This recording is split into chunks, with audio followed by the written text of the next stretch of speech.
welcome to Roanoke County Today. I'm Teresa Hall, Roanoke County's Public Information Director. Just ahead, the latest on plans to construct a new Glenver Branch Library. Plus, we'll head to Vinton for a look at the town's new website and an update on some new programs offered right here at Green Ridge Recreation Center. Hope you'll stay with us for those segments and much more. Interested in keeping up with Roanoke County? Follow us on Twitter and Facebook or find us on YouTube. For a link to county departments using social media to communicate, visit our website at roanokecountyva.gov. Plans are moving right along for construction of a new Glenver Branch Library. And here to provide an update on the project is Diana Rosapep, Director of Libraries for Roanoke County. You know, Diana, we're here in the current Glenver Branch, and it's a constant reminder of the need for this new branch library. It has been a while since we've talked about Glenver, but nothing much has changed except that it's become more crowded than it was a few months ago. However, the plans for the new library have been moving right along. They have. I know the public has been thinking nothing's been happening, but it has. We have been able to retain an architectural firm, a very experienced one, to begin the design process. Wonderful. And we will be introducing them at a community meeting on February 16th, which is Wednesday, at 7 p.m. And because this library is so small, and we think the community interest will be so big, I think it will too. We're going to have it at Glenver Middle School in the Forum Hall. The school system has very graciously allowed us to borrow their room for this event. Now, this will be the first community meeting of its type, and what can people expect, and what are you looking for? Well, one, we hope everybody who supports this project will be out there because we really want to get their input on what they would like to have so that their Glenver library reflects them. Reflects that community. Right. The architectural firm will be there to do a presentation on some of the projects they've done in the past so that our citizens can get a chance to see both the type of work they do and the options they may have for a library for themselves. Sounds like a chance for information, but also a chance for feedback as well. That's right, and part of their mission here is to gather input from the citizens and ask them for their opinions, and if they have ideas that they would like to add to the ones we collected a few years ago and that we've been collecting ever since. Wonderful. Well, again, let's go over the time and the location for people maybe who are just now tuning in. It's at 7 p.m. at Glenver Middle School, which is, I believe, 4555 Malice Drive in Salem, and it will be in the Forum Hall on Wednesday, February 16th. Now, once you get all of that information in, what happens then, Diana? Then the architects and the library and other county staff will work together to incorporate as many ideas as possible into the new library, and then in subsequent community meetings, 2 more are planned, they'll be bringing back these ideas to the citizens and show them how it's reflected in the plans they're making. Have you had a lot of interest just from people coming up to you and saying, what is the latest, because we really want to get this library? Oh, I think it's been unremitting. The staff here at the Glenver Library will tell you they get questions all the time about the status of the project. We're sorry it had to go underground for a little while, but I think that's the nature of the business, though. It is. You have to finish all the preparations before you can actually begin. And Diana, while we have you here, let's go ahead and talk about Love Your Library Month, which is in the month of February, correct? It is. It's Love Your Library Month in Roanoke County Public Libraries. Any library you go into right now, there's activities going on related to ways that our citizens can express their appreciation or show their support for the libraries and the friends of the library. Well, it's very appropriate. Love Your Library Month in February when it's Valentine's. What else could you ask for? And we have candy for you. So what is the effort behind this? I mean, what is the goal, the objective of having a Love Your Library Month? We're trying to raise awareness of the libraries and the services they provide. It's actually an event that's sponsored by the Friends of the Library. They're invaluable support to the library system. I was going to ask you, what is Friends of the Library? Friends of the Library are just citizens who love their libraries, and they join our organization, and the Friends typically have several events during the year. They also have a bus trip that they're taking in March that citizens might want to sign up for. It's a great event. They do other activities for people, and they just generally support programs and other services in the library. Well, this is Wonderful. Well, it's been a very informative segment talking about the community meeting, Love Your Library Month, and Friends of the Library. Well, thank you. Thank you, Diana. Visiting. All right. And of course, you have all this information more than likely on your website. We do, and stop in at any county library and the staff will be glad to talk with you about it. All right, Diana. Thank you so much. And stay right there. We'll be right back.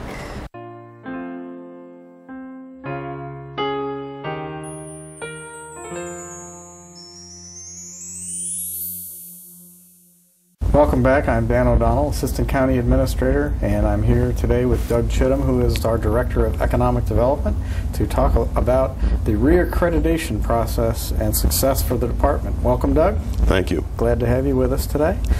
Tell us what the reaccreditation is all about. What does that mean to be reaccredited?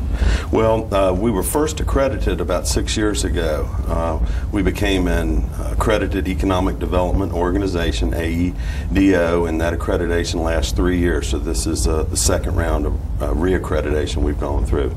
Okay, so you've been accredited twice now, and you said AEDO. That's the organization that does the accreditation. That's the title that the organizations get. The organization that accredits us is IEDC, which is the International Economic Development Council, and IEDC is the largest economic development organization in the world. And that's not a governmental agency; it's an association of economic development departments and that kind of thing? Right. They have government, local government, state governments, real estate professionals, consultants. Okay. It's a very diverse organization. Okay. And what is the process that you have to go through to get accredited? Well, when we were first accredited 6 years ago, it was a two-phase process. First, we had a site visit. So we actually had a group of practitioners come here to Roanoke and review us. We had to prepare documentation of our processes, how our organization worked, our procedures, our budget, the qualifications of the staff, and this peer group came here to Roanoke and stayed 2 days and interviewed people throughout the community and neighboring jurisdictions about how we do business. So the first one was very intense. On the reaccreditation, you can avoid the site visit if you're still in good standing and doing good things, and it's been determined twice that that's been the case. So we've just had to document all of that again and present that back to IEDC. Okay. Is this the norm for an economic development agency? Is it unusual to be accredited? Well, you know, it really is. IEDC is a worldwide organization and the largest, and there's 33 organizations that successfully have done this. Wow. You know, some organizations perhaps choose not to go through that. We think it's important to do that review and have people from away from the Roanoke Valley look at us and make sure we're doing what we need to be doing. Sure. Sounds like a very good process. Can you tell me a little bit about your department structure and what is your department's approach to economic development? Sure. We're a small department, 5 people. That's including me, but I'm the director. Jill Loop is our assistant director. Joe Zielinski is what I call our inside guy. Handles our computer and all our research work. Melinda Cox is our existing business manager, and Glenna Ratliff is our administrative assistants. And our department has a lot of experience. Everybody in that department has been in economic development in the area of 15 to 20 years. So you've been reaccredited for another 3 years, so that means you can move on to other things. So what are your department's goals and what are your activities in the future? Our goals can probably best be summed up by saying our mission statement, and I don't know if I can rattle it off like I should, but our mission statement is basically that our department tries to attract, retain quality jobs, quality investment to Roanoke County, and that will diversify the economy. It increases the tax base, and the ultimate goal to provide long-term employment opportunities for all of our residents. So, you know, that's what we do, and the big two there, you know, attracting and retaining jobs. I don't have to tell you, you know, we had a very strong record of success from about 2000 up to about 2 years ago. We are not immune to what's going on in the national economy. Our prospect activity slowed down a lot, but now I would like to tell all of our residents that activity is picking up. We're starting to see activity from the State Department of Economic Development. That's where the big industrial prospects come from, and I think a lot of people mistakenly think that that's what we do, work on big industrial prospects, and that's just such a small part of what we do, but those type of leads are picking up, and then retail and commercial leads are picking up. Retail, restaurants, offices, commercial activity has really begun to pick up. Great. So I'm hoping things are turning around. So I think I know on the national level, the things I read says that things are beginning to turn around, and I think it's only a matter of time before it does help us out here in the Roanoke Valley. Just in closing, just like to say thank you for being with us, and congratulations on your reaccreditation process and success, and best to you in the future. Thanks.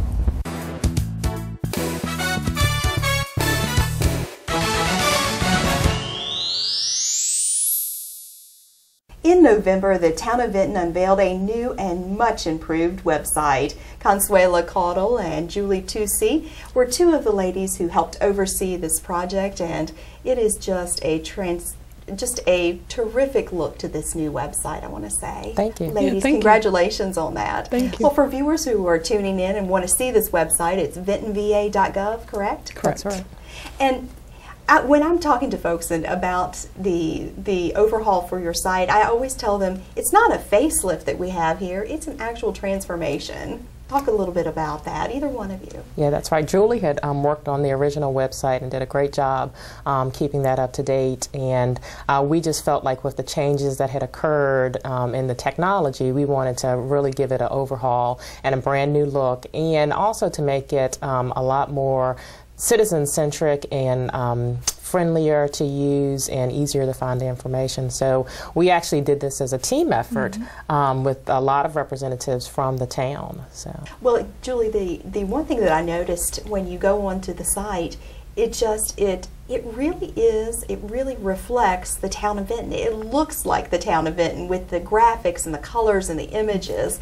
Was that important to the town council and to your town manager and to the staff? Yeah, it was important that we come up with a site that when visitors go to it, they know they're on our sites. And I don't think there's any question. And Civic Plus just really listened to everything that we said. We looked at sample sites that they had done for other governments, and we told them what we liked, what we didn't like, and they just really took all that to heart, and I think it came out perfectly. Yeah.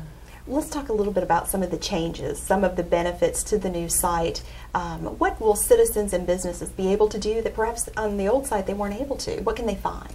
I would probably say the number one thing is the request tracker. We're very proud of that, and that is a fairly interactive tool for citizens to use to do a number of things with our public works or working with code enforcement. And we're very proud of having that capability so that there's a two-way discussion and also a 24-hour kind of portal for citizens to report any concerns that they have, and it get to the appropriate staff person. So we're real proud of that. Julie, would you say that the information overall is just easier to find? Yes, I think it's very easy the way the menus are laid out, and we have our calendar there right on the home page now. That is nice. I think that is probably right up there with the request tracker of the things we've been getting the most compliments on, is having that calendar very accessible right there on the front page. Consuela, what have been some of the comments that you've heard about the site? We've just heard nothing but good things about the site. Folks are really excited about the calendar and how easy it is to use, how easy it is to navigate. They really like the fact that they don't have to go very far in the website to find exactly what it is they're looking for. And I think Council was really pleased as well that we were able to unveil something that was going to be easier for businesses and for citizens to use. Well, I know one thing that you're very proud of, Consuela, is the economic development section of that site. Tell us a little bit about that. Yeah, I love that site. I developed that site with a lot of my co-workers as far as getting information and what they felt. If you were a business or a citizen who was interested in Vinton, opening up a business or moving, what would you want to find out and what type of information would you want? And so we have a wealth of information from demographics to links to other resources. And one of the things that we're going to be unveiling here soon is a ability for us to reach out to businesses and actually have them list their commercial properties on the town's website to give them a little bit more exposure, and also to give exposure to some businesses who don't have their own website. We'll be able to put just a little map, hopefully with a little icon of where they are and the information about their business to give them some presence on the web. Oh, I think that giving back to them, that would be wonderful Yeah. to be able to do that. Well, the site is just beautiful. Let's go ahead and remind people of the web address. It's www.vintonva.gov. And if people watching have any questions, perhaps there is some information they're not able to find, they're more accustomed to the old site, who should they call for information? They can call me, Julie Tucci, at 540-983-0601. Well, I think the site is beautiful and it's easy to navigate. I just want to offer my sincere congratulations to both of you. Thank you. A lot of good work, very productive. Thanks. Thanks. All right, that's all for now. Stay with us. We'll be right back. During February, Roanoke Valley residents will have the opportunity to share the love at Roanoke County Public Libraries. February has been designated Love Your Library Month. Roanoke County Public Library relies on the contributions of individuals, corporations, and foundations through its not-for-profit Friends of the Library organization to help support unique and meaningful initiatives like the Summer Reading Program. When you visit a county branch library during February, there will be 3 easy ways to love your library. For more information, call 772-7507 or visit yourlibrary.us.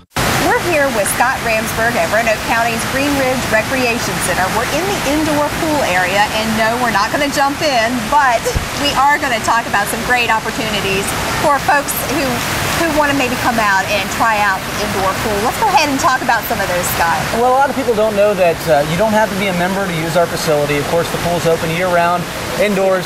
Weather's beautiful. Yeah, temperature of the pool is 84 degrees, so it's always great to hop in. It is. Now, the weekends are also a great time to come to the pool. Friday nights, Saturdays, and Sundays between 11:30 and 6 p.m. All the pool features are open, including the slide you see back there. And we've added an even more reason to come on Friday nights with a new special starting in February. Between February and the end of April, you can come Friday nights after 5 for only $5. That's a great bargain. Not only can you get into the pool, we'll also have themed activities throughout the center on those nights. For instance, one night it might be our giant inflatable will be set up in the gymnasium. Another night we'll be playing retro games in the activity rooms. But a whole lot of fun for only $5 on Friday nights between 5 p.m. and 9 p.m. And of course, the pool's a big part of that too. Well, it's a great activity, great time of year for something like this. Oh yeah, when it's winter, it's cold outside, you don't want to be out, and spring's not in bloom yet, you know. Yeah, we're taping right now. It's 25 degrees outside, but like you said, 84 degrees in here, so it's perfect. Great. For kids ages coming to the indoor pool, is there a cutoff? I mean, is there any age that's too young to come here? No, as long as you go with a parent, you're never too young to play in a pool. And we also, as a courtesy, provide life jackets for children at no charge. There's a guest services desk right behind you there. You can come and get those and splash around in the pool. And I know lifeguards are always walking around. Absolutely. We use a Ellis lifeguarding system, which is actually a higher standard than the American Red Cross. We have lifeguards that patrol the pool and check very consistently. It's really one of the highest standards of safety in the nation. All right, well, some great bargains here at the indoor pool. Scott, let's go ahead and jump into some other offerings that Parks and Rec has. Okay, well, we're about to enter our spring recreation season. Our program guide will be coming out the last week of February to the first week of March. And that will contain a whole slew of programs for children all the way up through adults. Registration for those begins online for Roanoke County residents on Saturday, March 5th. By phone and in person on March 7th. That's a Monday. And open to everyone on Wednesday, March 9th.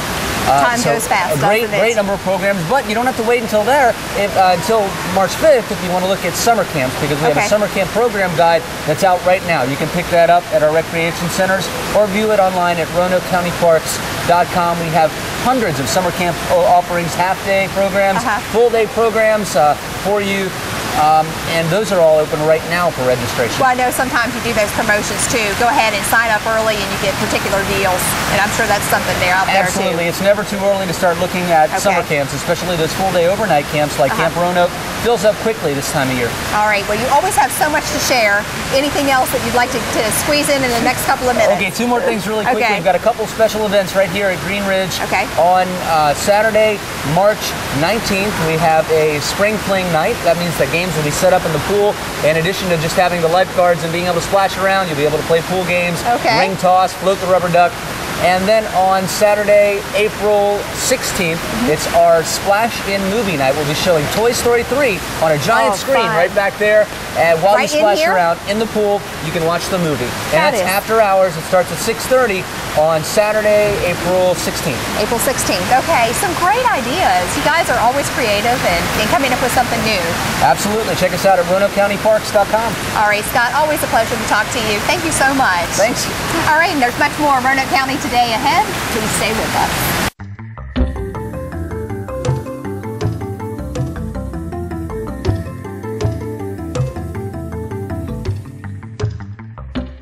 Approximately a year ago, Roanoke County received a federal stimulus grant designed to help improve energy efficiency throughout Roanoke County. A portion of the money went to improving Roanoke County's government buildings, but a portion has also gone to the public sector. And Jim Vodnick is with us now. Jim is overseeing this grant, and he is with Roanoke County's General Services Department. Let's go ahead and jump in and talk about this federal stimulus grant. You say it's not really about, of course, part of it's about improving energy efficiency in the county, but at the heart of it, it's really about job creation. Let's talk about that a little bit before we jump into the rest. Well, the primary reason, I believe, for the money that has found its way to Roanoke County was the American Recovery and Reinvestment Act that was, I think it was passed about 2-3 years ago. And money was funneled all throughout the nation and to the larger cities and counties and across all the states. And I guess the stimulus grants made it down to the 10 largest counties in the state, which Roanoke County is we just barely made it in as the 10th largest county, so we got a direct formula grant from the federal government administered by Department of Energy. So as the primary purpose of the Reinvestment and Recovery Act was job creation. Okay.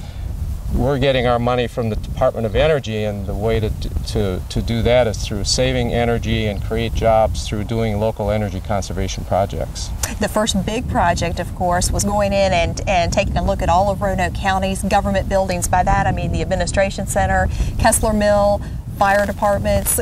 Help me out a little bit in explaining that. Well, the county has at least 20 buildings of various ages, some almost brand new and some quite old. Right. So we looked into getting an audit done on all of our buildings. All of our buildings, though, will be getting lighting retrofits, and some of the buildings that don't have building automation, that is systems that control the heating and cooling equipment, those buildings will be getting building automation, and that is all of our fire and rescue stations, our service center, and some of our libraries as well. And lastly, we'll be doing some water conservation projects too, putting in low flow, low volume toilets and lavatories and even showers and things like that. What we're here today to talk about is how we're going to reach out to the community. And you actually had, I don't know if the right term is a raffle, but you had a drawing back in December of 2010. And tell us about that and how that led us to come out to this home here in Roanoke County. Well, Teresa, part of our federal dollars, with the agreement of the County Board of Supervisors, was to be dedicated to some community initiatives. What we wanted to do was develop a pilot program that would offer energy audits to residences and small businesses. There really, prior to this time, there really wasn't anything like that available, and needless to say, the public is not aware of the benefit of an energy audit. And one way we thought of doing that was through the Energy Expo. We thought we would have a drawing for some free energy audits, knowing that we have people coming to the Energy Expo that are interested. They're already interested. It's a captive audience, so we thought we would start there. So that's auditing this particular house in the background. This homeowner actually won a drawing for a free energy audit. Well, for this process, you are actually partnering with TAP, correct? Absolutely. And so you've got a group here that's actually, as we're talking, going through her home now and taking a look at the attic, taking a look at the basement and other crevices, trying to find out where are the gaps, what can be improved. Yes, TAP has been in the weatherization business for a long time, doing federal weatherization work in the city and the county. So they know a lot about it. Yes, and they have trained energy auditors, they have all the necessary equipment, and they will really analyze the house scientifically. They will be able to determine how air leaky the house is, where there are voids or gaps in the insulation, how efficient their heating system is, where the house needs caulking or sealing in order to prevent cold air from getting in or heat from escaping. Right. So it'll be a very technical, comprehensive process, and it'll give the homeowner a report that details the things that they can do to improve their energy efficiency and reduce their utility. To be able to let people know in an unbiased way what is the best way to spend their money and how they're going to get a return on their investment. We, in conjunction with this grant and the program that we're rolling out, we're going to be offering 100 free energy audits to the Roanoke County community. It's wonderful. We're going to be offering 60 to residences and 40 to small businesses. And we hope that the word will get out, as you say, and people will be pleased with the results, and they'll do some actual weatherizing of their homes or small businesses, and start saving money, start giving work to local contractors that are in the business of weatherization, insulation, installing high efficiency heating and cooling equipment, and that ultimately is what the federal government would like to see. Job creation at the heart. And we're saving money, we're saving energy, keeping dollars in the community. So it's a win-win program all the way around. I think so, and I think it'd be interesting to check back with the homeowner a few months from now and see if there have been any substantial changes with her electric bill or what have you. Yes, well, I would like to do that. Maybe we can come back and interview her. I think so, Jim. See what she's done. All right, well, let's go ahead and wrap things up here and head on inside. We're back inside now where Mary Dillon just watched as a crew went through her home performing the energy audit. And Mary, you were so lucky to be able to have this crew come in and really look at your house from top to bottom, literally. Yes. What were you able to learn? I learned that a lot of things. I'm sure I'll get my list and it'll be more detailed. Right. But the big picture I was worried about was like insulation in the attic, furnace, and hot water heater. My furnace, which is actually very old, which I thought was ready to just go, they said is actually running very efficient, so I was excited about that. Water heater's in good shape, excited about that. I do need some insulation in the attic, some caulking, things to make it more energy efficient. So the list gave me a lot of just when we talked, I'll get a written list too so I can refer back to it. But it'll give me lots of little things as well as big projects to do, so it'll be great. Really, start small and go large. Yes. And allow for that whole planning process. Yes. Well, you were very fortunate to have your name pulled from the box. Yes. and to get this crew to come through and take a look at your house. There's about, I think we're going to in all give away about 100 of these type of audits, some for businesses, some are for citizens just like you. How much do you think that's going to mean to people?